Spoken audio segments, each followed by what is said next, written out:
You are listening to Unfuck Your Mind with the real, raw, colorful, authentic, empowering, control profanity loving human Zach Lyotis, soul activator, master key holder, and intergalactic elder. Zach loves to find lessons in adversity to advocate humanity one listener at a time. She also enjoys having fun along the way. Check her out at zachlyotis.com to see what she's up to. But for now, let's pass it off to Zach. Hello, everyone, and welcome to Unfuck Your Mind. I'm your host, Zach Lyotis, and in today's podcast, we have Shirley Harvey. Shirley is an author, artist, illustrator, and a creative coach. She's a self-professed prolific creator with a history as an energy healer, too. Shirley turns to writing and art to make a more profound impact using her skills to create high-vibration books and artwork that has the power to heal. Her books have been described as a hot chocolate for the soul, bringing a childlike joy and exploration to emotional topics such as grief, depression, and love. She is currently creating an online portal to help people like you and I step into our creator shoes and bring out ideas to life, as Shirley truly believes we are all born creatives at heart. Hello, Shirley. Welcome to the podcast. Hi, thank you for having me. I'm so excited to be here. I'm excited to have you here because you are really speaking my language on so many levels in regards to bringing out the childlike joy, topics as depression and grief and love, because I've been through many years of depression. I just had a great conversation, or I wrote an article or a post on Facebook today talking about depression and, how hard it is for people to come out of it, but they're really at that awakening process in depression, but you're not realizing it because of all the stigma. Yeah. And I truly do believe that we are all born creative. We are all born to be creators of our life, but it really gets so, I always call it topped off with all the fears that our parents imprint us or holding us back. So bring us to that place where, not as an energy healer, but creating these vibrational books to bring healing to individuals. Okay, so what happened was I will go back a little bit to my energy healing days because I qualified as a homeopath, and as I was qualifying, I had my baby, my son, and for 5 years, I suffered from postnatal depression, but I didn't really realize that was what was happening, and I was immensely depressed and immensely miserable. And I remember one day when my son was 2 or 3, and he came into the kitchen and he stood on his steps and he drew a smiley face on my face and said, "Mummy, you don't smile enough. I'm drawing a smiley face on you." Wow. And my heart just broke. It just shattered. Now, what had happened was I've always been a creative. I've always written and drawn ever since I was as young as I could hold a pen. And one of my favorite pastimes was I would just spend hours and hours underneath the table drawing and stroking and talking to my cuddly soft toys. And then I ended up doing my degree in fine art, but I was always told, enjoy it while it lasts because you'll never make a living at it. And so when I left university in 99, I tried to get some jobs in the art field, failed, ended up in just administration and just kind of gave up on my life. And then I found homeopathy, and it gave me this whole new lease on life. Just it opened my world up to energy, and it opened my world up to source and to the power within us and the power within nature and the power within everything. So it was part of my path. Yes. But so forward on, and I have this son and I have postnatal depression. I haven't picked up a paintbrush or a pencil in 12 years. Wow. And the opportunity came up to come to Montreal with my husband's work, with the father of my son, his work. And so what happened was, the minute he said it, I said, well, that's okay then, because that's my spiritual home and that's where I need to go heal. And then I looked around in complete shock, like, who said that? Where did that come from? Like, what the F? And so, and it was kind of just brushed aside, but we set out to plan to go abroad. And so then I basically spent 6 months decluttering this house that we owned, this huge Victorian 5-bed house that was pretty much derelict when we bought it, and we renovated it over 5 years between us. while having this child as well. So like for the first 5 years of my son's life, he lived in a building site, and we hand renovated this house. And so we'd bought 2 sets of houses of boxes, plonked them in rooms and moved the boxes around as we did each room. And so we had accumulated all this clutter and all this junk and boxes of our life that we'd never even unpacked or needed. So moving to Montreal, I set about 6 months of decluttering, and it was the most powerful emotional experience I can imagine. Like the amount of heaviness and sadness and emotion that was in those boxes, like boxes of baby clothes, and all of these emotions were welling in me because it had been this very miserable time being a mum. I thought I would be this, and I'm a good mum, it was a natural thing for me, but I would wake up each day and just want to close my eyes again and not want to face the world every day. Yeah. And you know what, I love that you said that, because, and not that because you went through it, because a lot of women that at post childbirth, they don't realize that they go through that postnatal depression, because you're not supposed to feel that way in a natural instinct. So you're fighting it, right? So I'm glad that you're bringing this up, because I'm getting goosebumps as I'm saying this to you, because I know there's a lot of women that dealt with this. I was a nanny for many years, and I've seen the women having birth, and I could tell like there's something up here, but I'm here to support you. I'm here to take care of your child as you take care of yourself. So it's beautiful that you've gone through this to recognize a deeper sense. But go back to that decluttering, because decluttering, I love decluttering. It's like a new lease of life. So go ahead. I want to hear more about that. Well, what it did was it really opened me up to the energy. It opened me up to the emotions that were inside me. And as I said, there was so much emotional stuff, because we'd fallen out with the father of my child's parents when we'd had my child, and they had given us so much stuff. So a lot of the physical items just contained so much resentment and anger and bitterness inside me as well, and all the emotions. And I threw myself into parenthood. But as you say, like the guilt of it not being this beautiful, joyous experience that you think it should be. I ended the decluttering. It all coincided beautifully. Like the decluttering ended, the contract came through and the tickets for Montreal, and we finished the house. It was literally like we put the last screw in the wall, and it was like, bye, time to go. And I paid for a cleaner to help me for my birthday to deep clean the place as well from top to bottom, and it took us 2 days. And then I did an energy clearing on the house, and I spoke to the energy in the house, and I'd always felt very emotionally, energetically attached to this house. And the minute I finished the energy clearing, and I mean, it took me like all morning because it was a huge place. Mm-hmm. I went to walk down the stairs, and it was like I was physically pushed. And I fell, and I caught myself halfway down the stairs, and it was like, whoa. And it was like the house kind of saying, you're done here now. Fuck off. Get out. See you later. And it was really, so then we arrived in Montreal, and then we arrived in mid-November. So we arrived on the first day of snow. Welcome to Canada, yes. And it was the worst winter Montreal had had in 65 years. Wow. And within 3 months, my husband and I had separated. So we came as a family with my 5-year-old son. He'd just turned 5. We came in November. By mid-January, we had the conversation that we were splitting up. And by March, I moved out. And I was depressed, but I was alive and feeling vibrant in the city. As I said the minute I got here, I felt like I had come home. And I would just walk the streets all day, like, what the hell am I doing? I don't speak French. I can't work here. My homeopathy qualification isn't valid here. If I want to make it valid, I have to go back to school for 2 years. And I'd spent 8 years studying to be a homeopath. I wasn't going to go back and do another 2 years. So I was just bereft, really. I didn't know. And then meanwhile, my son is just kicking off because he's so angry, and his whole life has been turned upside down.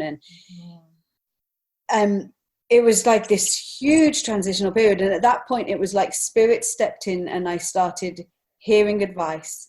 And I learned to douse with just my earphones, my Apple earphones. Oh, yes. You could do and I would literally just hold them and they would point me which direction to go. And I would walk around the city following where my earphones were pointing, like dousing the direction. And I would find all these amazing places and cafes. Like I was vegan at the time, and I'd find these amazing new vegan restaurants that I'd not seen. Like I'd just be taken down an alleyway and I'd pop out and there would be this vegan restaurant, and it was just synchronicity. And then I remember one day being told to go to the park and take a scrap of paper and something to lean on. And I was like, oh, okay, whatever.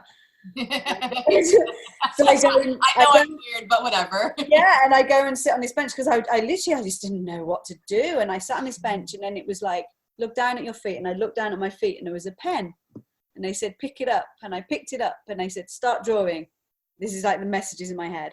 Yeah. And the pen had been like nearly running out. And so I started drawing, and it was just like swirls and swirls. And it was like spirit had my arm and was just taking over. And there was someone else on another bench watching me, and he was just like, what the F? And I was like, I know, right? Let's just go with this. I know that so well too, because I get the same thing. That's why I'm laughing. And my friend thought I was going crazy. He's like, Zach, are you okay? I'm like, oh yeah, God's got a hold of my hand. I can't stop. He's like, okay, so yeah. So true.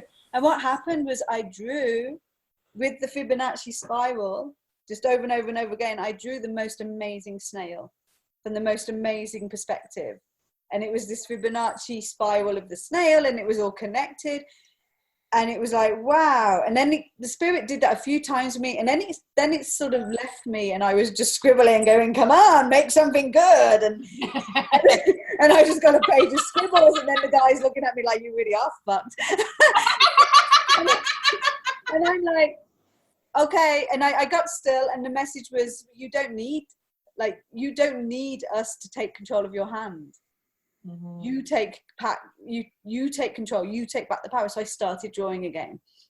And so through this process, I ended up reconnecting with art, doing art again. I opened my own Etsy shop, and I started art, like I started selling my pictures. And I found this new lease of life, and it got me through like that first year and a half in Montreal. But then what happened was I found myself really severely depressed again. I really plummeted down. And then there'd always been this tiny little dream in my head that I wanted to write and illustrate my own books. Okay. And what happened was I ended up getting so depressed, like I couldn't even get up off the floor. And I would take my son to school. I would come home and just literally lie.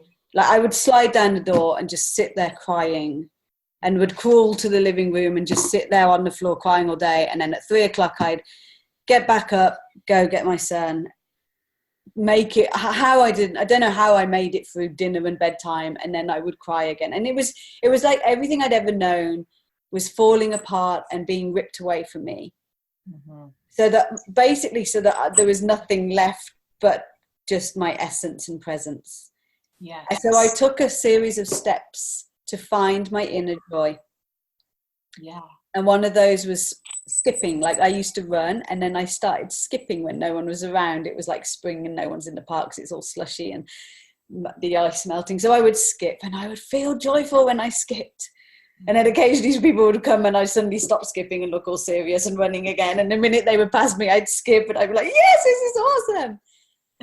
And I did all these different steps. I used to look in the mirror and grin at myself like 6 times a day for a minute. I'd set a timer and just grin at myself. And then I'd find myself walking down the street grinning at people, like just grinning naturally. And I'd find people who are grinning back, and I'm like, why are people grinning at me? And then I realized it's because I'm just grinning. And so what happened was I then wrote this really boring book on how to find joy. And it was like this most boring ebook. And then meanwhile, I'm painting all these really cute little animals doing human things, and I'm writing all these funny little rhymes. And then the message came through was like, well, you need to turn this book into a rhyming picture book. It needs to be this kid's book. So that was when I wrote my first book, Joy. And it was a series of like the 12 things I did to find inner joy, written as little like Dr. Zeus style poems and rhymes with my animal illustrations. So my animal illustrations are animals doing human things, and that's where it all started. And so like it all started back with the doodle, like with the just picking up that pen and just doing the Fibonacci spiral. And so I then could see all these beautiful connections in my life of where all the points where I've needed healing and where art has been fundamental in that. Yes, it's your inner child coming out to say, you know what, Shirley, there's something inside that wants to come out. And I always say, I've been through depression many times. We spoke about this before the podcast. And I think going through depression is really a wake-up call. It's your awakening time to really take that step back to say, where is it in my life that I really need to change this up? Because my spirit's dying now and my ego's taking over, and really should be like my spirit coming alive. But what am I missing out on? What am I not listening to? What is it that I really need to create? And it's like you had to go through that process, especially when you're saying like every part of me fell apart, but really it was all coming together. So when you're saying the story, I'm just like in awe, and I'm thinking, yeah, girl, but look at everything that came together. And, you know, this is where it all really stems from. So beautiful. So beautiful when you come out of it, but yet so painful when you're in it. It is, but like I feel like the painful thing only happens, like the worst bits to me felt like they were just once or twice. There was like two really dark phases, and then the next time it happened, it was like I was able to recognize, oh, there's growth, there's something here. And now I know that it's like our higher self has a new vibration of what is next for us.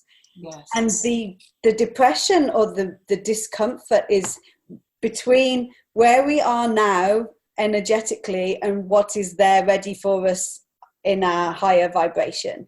Yeah.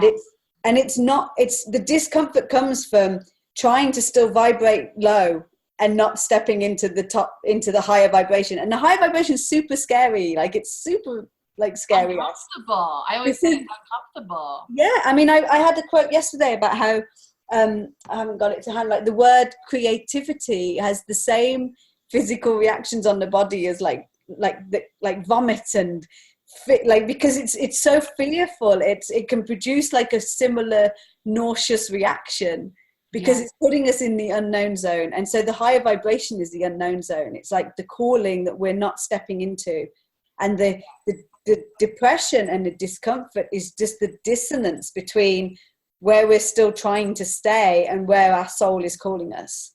Yeah, that's so now ourselves. Yes. And so now whenever I have that feeling, it's like, oh my God, yes. And I remember the last time I had it so violently and I'd felt so wretched, and I'd written 2 books. I'd written a book about joy and I'd written one about love.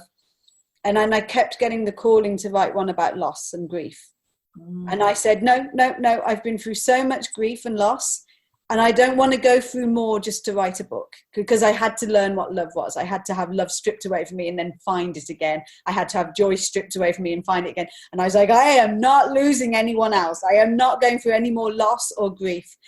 Yeah. And I remember resisting and feeling so wretched and awful. And I was sat in the bath one day feeling, ugh!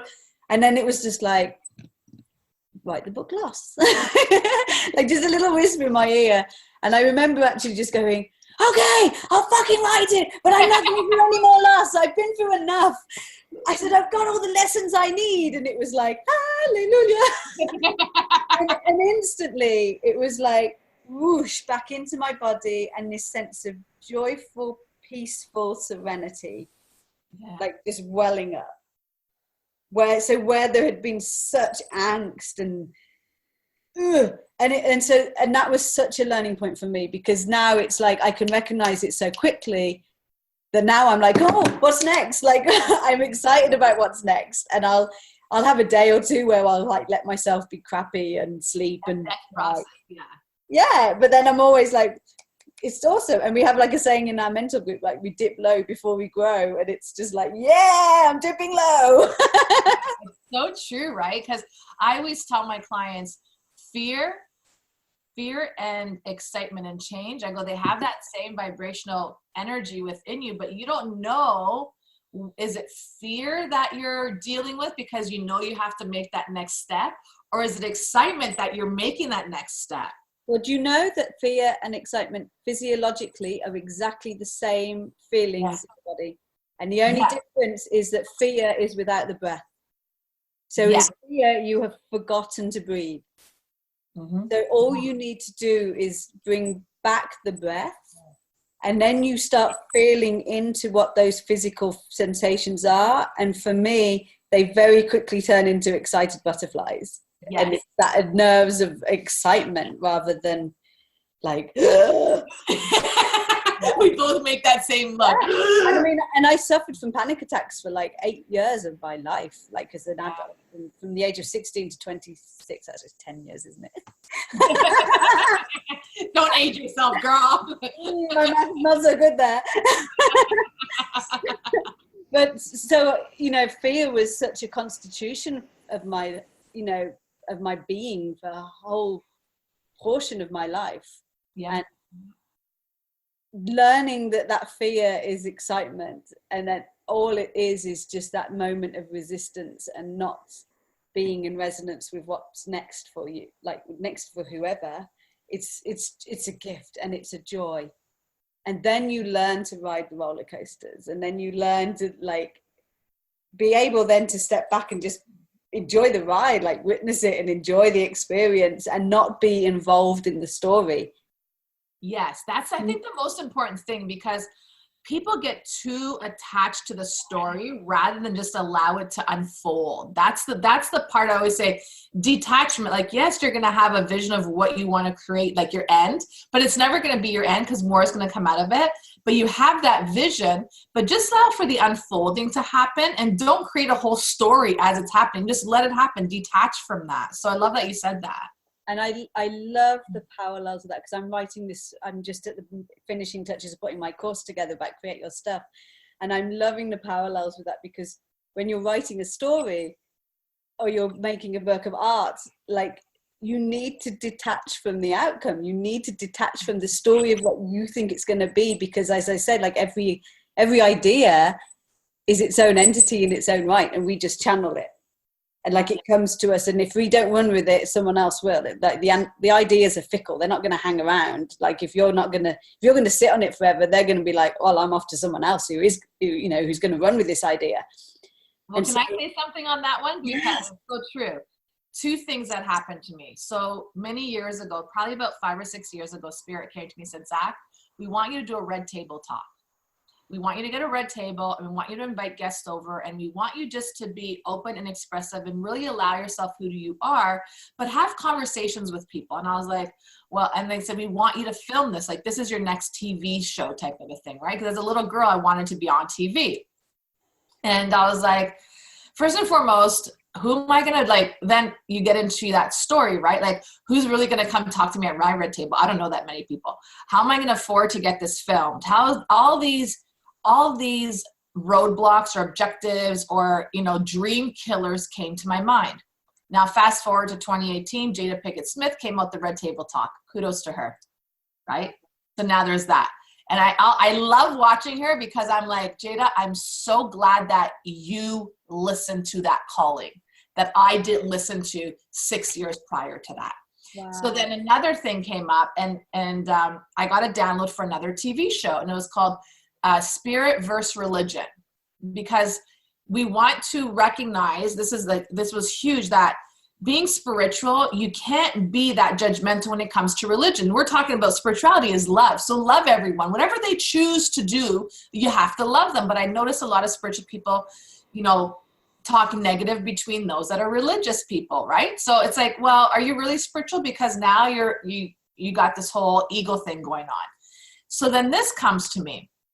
And they gave me the whole show of how they want me to do it, like episode by episode by episode. So a producer comes towards me, and I said, "Hey, I have a great show idea for you." And I gave him like the gist of it. I didn't want to give him all my notes. I think like 6 months later, Oprah comes out with something like that. And I was like, I was in talks with this guy, but he kept on like throwing me to the side, throwing me to the side, throwing me to the side. And I was like, I need someone to bring this idea to. And then Oprah comes out with it. So I sent him a message. I'm like, well, I'm glad that maybe you don't like my idea, but maybe I should have went to Oprah because she saw the bigger picture. And she came out with it. So it's so true that if you don't jump on whatever spirit is telling you, then guess what? They're going to contact someone else to do the work that they want the universe to do. Hence now why I have Awaken Men Mondays, because now I'm listening. Now I'm like, I will find a way to do this. Yeah. And Wise Women Wednesdays. And then there's two other show ideas that they brought to my attention. I'm like, Spirit, I'm all down for this now. I'm all down for it. Because I know the opportunities that I missed in the past because of fear or because I didn't have the right resources. Now it's like there's so many resources out there that you put a call, someone may show up. But I love that you just said that because it just brought me back all those memories of everything I missed out on and allowed for that fear and that doubt and self-sabotaging thoughts and my childhood wounds and the I'm not good enough show up before me. Yeah. It's so interesting as I've built the course, it's like realizing that there is only one block and it's fear. Yeah. And it's like the minute we can realize that and get over it and connect back to like that playful inner innocence where we just created for the fun of it and we had ideas and we like, oh, I wonder what happens if I do this. And it was like it's pure innocent, like moment by moment experience. And that's available to us all. Everybody. To everybody. And yet we sit with these ideas and talk ourselves out of it. And we could talk ourselves out of it pretty fast, like the way I did a lot of Oh, instantly. You know, and then the other beautiful thing I've discovered is that like it's okay if an idea will land on many different people and many different people will run with that idea and bring their own essence to it, bring their own expression of it. And that's perfect because the more expressions we have in the world, the more we make connections because the more we will find people that need to speak to like that expression. Exactly. Because we're not all one person. Like we are all one, but we're not all in like... We're all unique in our own way. That's exactly what I was trying to say.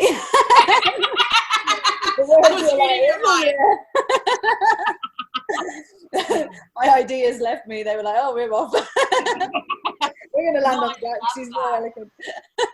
It's so true. And that's why, you know what, the more, and I was having this conversation with you, I don't know if it was before the podcast or now. That's why right now I've been given this new program to help people reach their 6-figure, heart-centered career. But my whole thing still is I want to pull those people out of depression because you're so powerful, but you're not realizing because you're looking at your weakness, but being in that sense of weakness, that is your greatest power right there. Yes.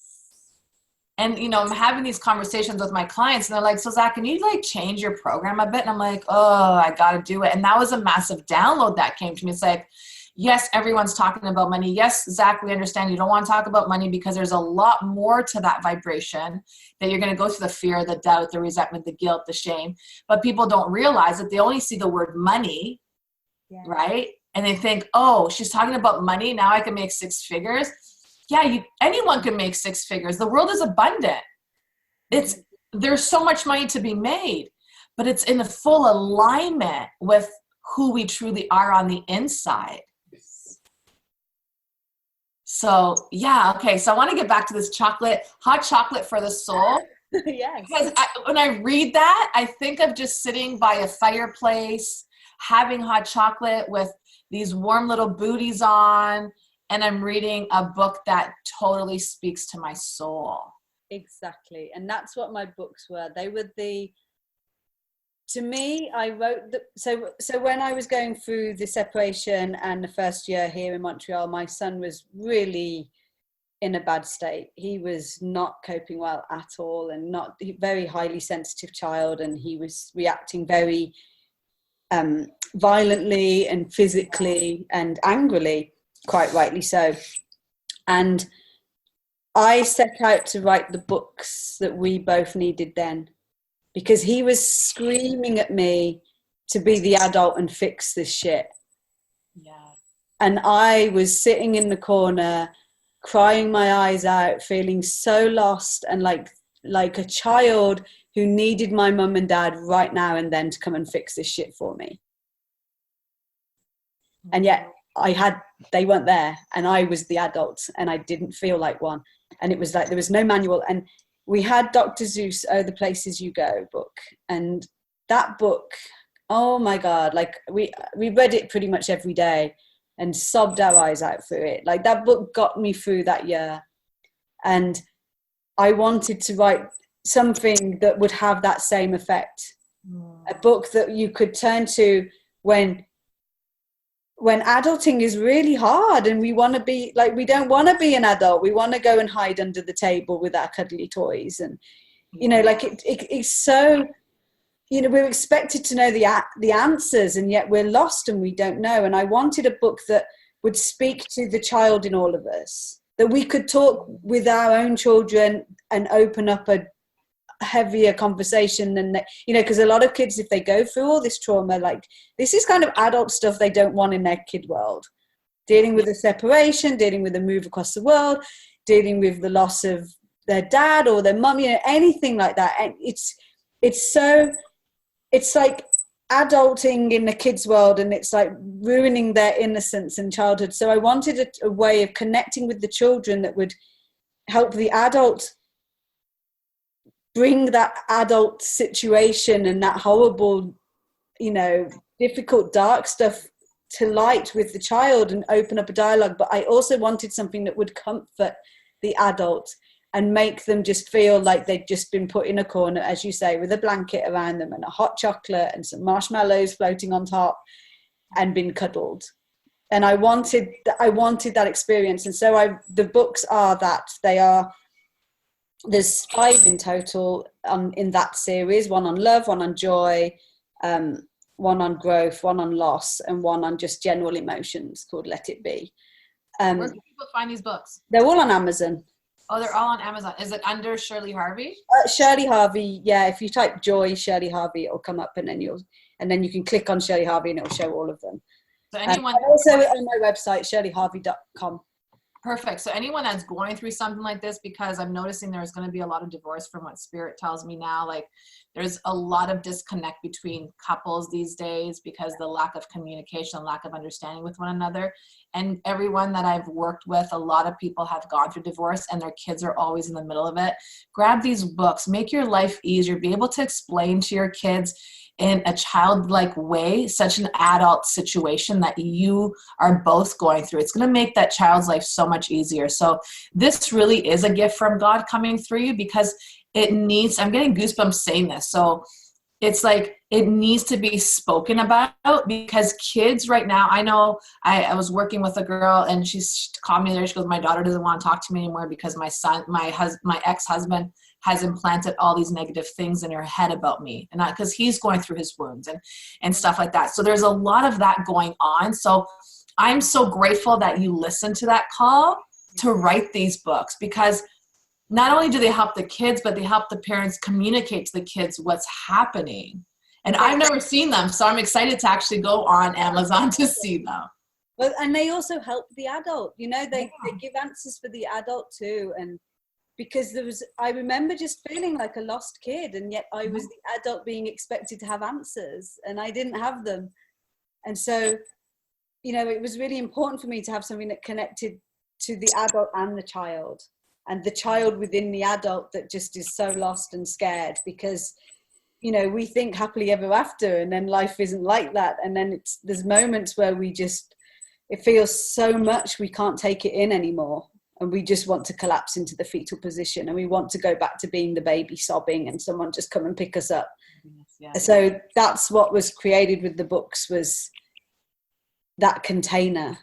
And they're there so that you can just open them up and read the one thing you need to read on the day. Like it's like a little, I always think of them as like all of the big self-help spiritual books combined in one. It's like the teachings of Dr. Wayne Dyer and Eckhart Tolle and everything. And but just in a simple little poem with a funny picture. And they're humorous, but they're loving. And, you know, there's just that they're easily accessible. And I don't have to go read a book for like a week and a half. I can just open the page and it's like almost like the oracle cards. You just get what you need on that day.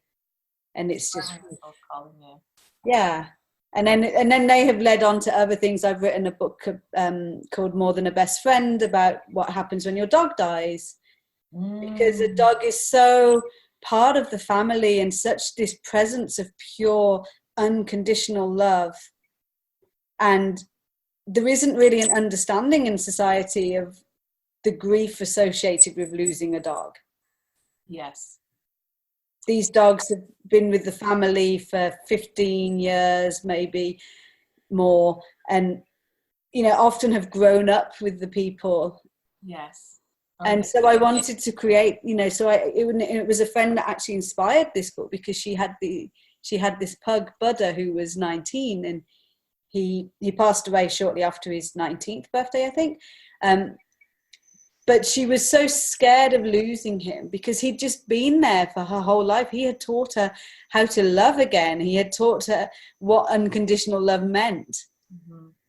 And there's just, the container for that is so vast, and the gifts for that are so vast. So I wanted to explore that and give again people comfort where there isn't necessarily any comfort out there for them. Because lots of people's answers is like, oh, just get another dog if you've never had that loss. It's not the answer. It's, you know, either. It's a beautiful thing to own another dog, but it's not dealing with the grief of that dog. Yes, yeah, absolutely. Lost. And so, I mean, this year I'm in the process of the cat version is already written. It just needs me to illustrate it. So that will be coming out this year too. And I just feel that there's so much space to, you know, I want to bring light to these darker times because, as you say, they are the gifts. The depression is where the breakthrough happens. Mm-hmm. Absolutely. I believe in that because I was in depression for 2 years, but I came out like my friends, a couple of my friends, even my clients, because they knew I was in it, but they still kept on seeing me. And I was like, guys, I don't want to take clients. And they're like, no, you need to take me. I need to talk to you because you don't put your issue in our session. You give me what I need to hear. And I'm like, but I don't want to do it right now. And they're just like, no.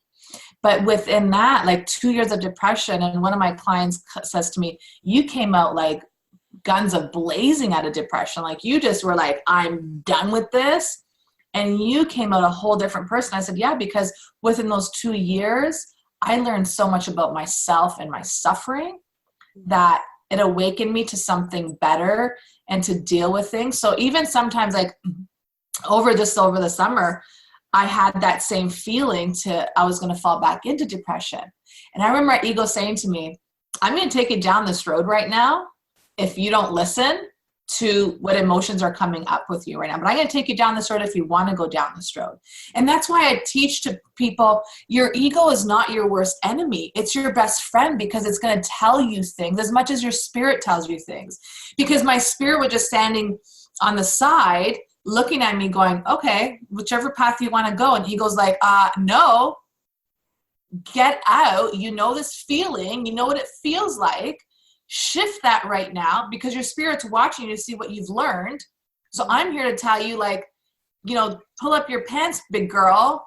You're not going down that path again. And that's how I work with my ego. Like my ego is my best friend. It's no less. It is who I am.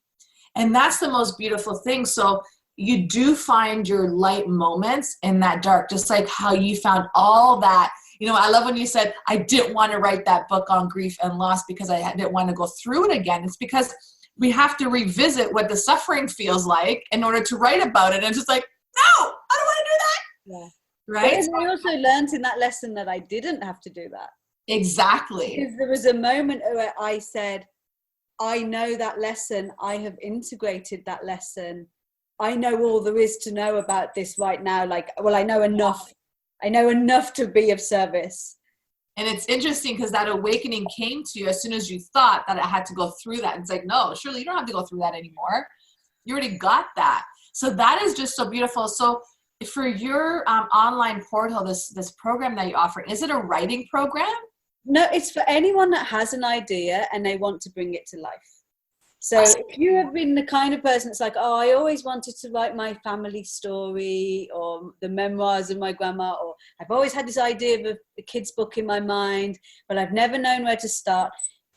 Anything like that, or if you want to write a song, or if you just want to pick up a paintbrush and try painting, like I've done it all. I've composed music, I paint, I illustrate, I write. It's a container for any idea where you are just stuck in not taking action. And so what I've done is this whole course, and I've made it super easy to digest, because the last thing I want you doing is procrastinating on my membership site. I want you in and out working, creating, in and out when I need the quick fire coaching and creating. So there's like a couple of modules that talk you through the creative process, like from idea to starting to doing the work, the unglamorous bit, and then to finishing, because finishing and letting go is a whole other ball game. Yes. So there's all these different ball games. There's all these different points in a creative project where you will run away in the opposite direction to what needs doing. And so there's a whole sort of section on that, so you can bring awareness to where you're at with your project and know what might trip you up. And then I have a whole like little, I call it the bullshit excuse toolbox. It's like the BS excuse toolbox, where any excuse you can throw at me as to why you're not doing your creating, why you're not making that idea manifest, you can look it up and go and have like a 2-minute little video of coaching, just basically saying, this is how you get past this blockage. This is, you know, and so there's that too. There's also, I can't remember, there's so much in there. There's also a whole section on creativity and God and spirituality and being the conduit for the idea as well. So there's a whole section on connecting with yourself. There's meditations in there. There's a meditation for being a clear channel and clearing your energy so that you can channel through what needs to come through you. And it can be used for anything, for podcast, for writing the next blog, for writing a newsletter, anything. It's like, I think there's a 7-minute meditation for that. And then there's a 3-minute meditation where you just become the vessel and you are filled with the creative idea. And it's like, it just creates space where you basically become the receptive bowl and then watch that filling up and out of your body and through your hands. So there's meditations, then there's play sheets. I have a whole series of play sheets. I have ones where you can color in, ones where you can do doodling. There's like story cues where you can get ideas for words and stories, anything like to just get you out of and into like playful, joyful creativity again. So there's this whole bowl of like amazing stuff. So it's got a terrible name. It's called the Create Your Stuff Master Makers Membership. It's got a beautiful name. We'll put that out there. I love the name. And it's like every time I try and come up with something cool and catchy, it's like, no, we've got to stick with this really long-winded name. But it's about making us master makers. It's about turning us from, I have this idea, I've always sat on it and I've never done it, to, oh my God, look what I just made. And then that's where the biggest joy comes from, when you finish that end project. I know, yes. Like I said, it's like talking to all these amazing women. I want to keep on going. It doesn't matter sometimes how exhausted I am. I'm like, oh, who do I get to meet today? Yes. Right? That's the creative process that my spirits wanted to come out for so long to do this. And this is what I tell everyone, like if you're in that and you feel that this is the right calling for you to connect with Shirley, do it. Stop holding yourself back. I held myself back for years. And as you heard, Red Table Talk, spirit versus religion, that all happened to show me, like, are you going to continue sitting on these ideas rather than allowing your inner child to come out and play and be who you truly are, because you're afraid of what other people might say about you? Who cares? Everyone's going to talk regardless if it's good, bad, or ugly. So as long as you know who you are and what your purpose is here, and that happiness, even if you don't know what your purpose is, really, people say, Zach, what's my purpose? I'm like, to get up every morning, to breathe and have a good time. Like, exactly. To do that, you're in your purpose. If you could get out of bed every day and be like, today's the best day of my life. I open up to miracles. I open up to magic. Like, that alone is what life really is. Yeah. So this is just beautiful. So anyone, if you need that help to access that portal of creativity within you, check out Shirley's website. Everything is in the show notes below to get a hold of Shirley. Look at her books on Amazon. These could be really extensive healing techniques and tools that could help you through a difficult process. I could feel the energy of it already. So yes, it is like hot chocolate for the soul, because I could feel that in my soul. I get it. I could hear spirit say to me, they're powerful books, right? So Shirley, I want to say thank you for being on the podcast. This has been totally incredible having these heart-centered conversations with you. Talk about the dark days, the light days, the creative days, the joyful days. And I'm happy that you're in Montreal. I'm going to take a drive over there in the summertime. Oh my God, I'd love to have you visit. For sure. Jack, it's been such an honor to be here and just share my story, and just like my heart just feels so big and open right now. Like it's just, yay. It's just beautiful. Thank you. And this is what these conversations are all about. It's really about opening up your heart. I always tell people, if you could unfuck your mind 1%, just 1%, your life could change drastically. Yes. Just that's what came to me the other day. It's like, I had to write a description about the podcast. I heard, unfuck 1% of your mind so your life could change drastically. That was the one line. So true. It's so true. Yeah. Like all the whole thing I've created with the portal is just, it's all like, I realized, I thought at first I'm making people make stuff, and actually I'm not. I'm unfucking people's minds. It's like, it's exactly what it is. It's so true. It's like you realize, the beauty in everything, and everything that you ever try and do has one thread that runs through it.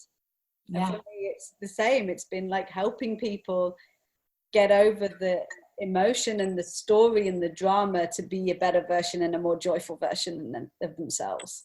And to tap into their creativity, because that's where the ultimate joy really does come from. Yeah. Oh my God, we could talk forever. I could feel it. I can't wait to come to Montreal and have dinner, lunch, or oh my God, yes. But definitely you'll catch me down there. Shirley, thank you once again for all these lovely heart conversations that we had today. Thank you so much. My pleasure. Love to you all. Thank you for listening, everyone, to Unfuck Your Mind. If, once again, you feel aligned to work with Shirley, all the show notes and contacts, all the contacts are in the show notes below. So get a hold of her. Thank you for listening. Catch us again next week on Wise Women Wednesdays. Bye for now. And remember, the creativity comes from within when the darkness is moved to the side. That is your ego. I'm sending you one love. Bye for now. Thank you for listening to Unfuck Your Mind. Head over to iTunes and leave your 5-star review and comment to get uprising the charts so we can get this incredible wisdom into more ears worldwide. In the show notes, you'll find all affiliate links to what we've mentioned in the podcast or products Zach loves to use. Until we connect again, unfuck 1% of your thoughts and watch how your life shifts.